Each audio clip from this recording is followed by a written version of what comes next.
Ганя, правда говорят, что вы за рубль родину продадите? Продаст. Ну, за рубль, может, не продаст, но за 2 точно. Так вот, дайте сюда чемодан.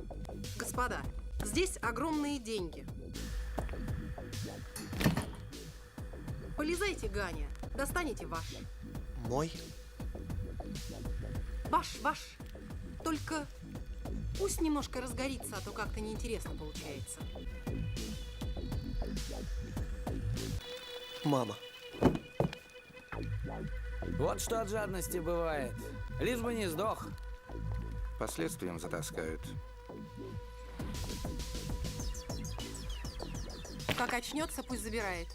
А я вот не знаю, то ли утопиться, то ли застрелиться, то ли, Парфен, за тебя замуж пойти, что в принципе одно и то же.